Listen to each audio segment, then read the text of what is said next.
बिस्मिल्लाहिर्रहमानिर्रहीम। अस्सलामुअलैकुम।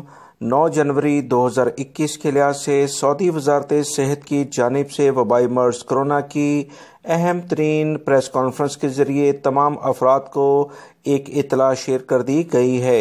सऊदी वजारत सेहत ने इतला देते हुए तमाम सऊदी शहरी और गैर मुल्की अफराद से कहा कि पिछले 24 घंटे में 110 अफराद सऊदी अरब में वबाई मर्ज कोरोना से मुतासर हुए हैं, जबकि 4 अफराद इंतकाल भी कर गए हैं। इन्ना लिल्लाहि व इन्ना इलैहि राजिऊन।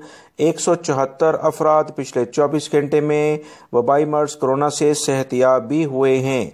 सऊदी वजारत सेहत की जानिब से अल्लाह रब्बुल इज़्ज़त का ख़ास तौर पर बहुत शुक्र अदा किया गया, क्योंकि रोज़ाना की बुनियाद पर सऊदी अरब में वबाई मर्ज कोरोना बेहतरी की जानिब गामज़न है। अगले 2 से 3 हफ्ते में हो सकता है कि इंशाअल्लाह ये केसेस 50 से भी कम हो जाएं और अमवात बिल्कुल ज़ीरो की जानिब चली जाएं, क्योंकि सऊदी अरब में इस वक्त बहुत बेहतर कंडीशन है। पूरी दुनिया इसकी तारीफ कर रही है। तमाम अफराद इसी तरह से एहतियाती तदाबीर इख्तियार करते रहें, क्योंकि इसके बगैर वबाई मर्ज कोरोना को फैलने से नहीं रोका जा सकता। आप लोग एहतियात करें, हुकूमत वक्त का साथ दें, इसमें आपकी और सबकी बेहतरी है।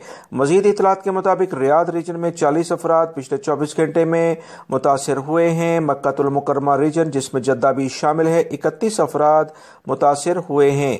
ईस्टर्न रीजन, जिसमें दमाम शामिल है, 12 केसेस हैं। मदीना मुनव्वरा में भी 12 केसेस सामने आए हैं। असीर रीजन में 3 केसेस हैं। कसीम रीजन, जजान रीजन और तबूक रीजन में भी 3-3 केसेस ही हैं। नजरान रीजन में 2 केसेस हैं, जबकि अलबहा रीजन और हाइल रीजन में 1-1 केस सामने आया है। वजारत सेहत की जानिब से मजीद जो इतलात आई हैं, उसके मुताबिक 6286 अफराद वबाई मर्ज कोरोना जब से सऊदी अरब में फैला उससे इंतकाल कर चुके हैं, जबकि 308 अफराद की इस वक्त हालत काफ़ी ज़्यादा ख़राब है। इनके लिए ख़ुसूसी तौर पर दुआ की जाए। दोस्तों, एहतियात करें, एहतियात से वबाई मर्ज कोरोना को मुकम्मल शिकस्त दी जा सकती है। इंशाअल्लाह वीडियो लाइक करके शेयर भी कीजिएगा। अस्सलामु अलैकुम।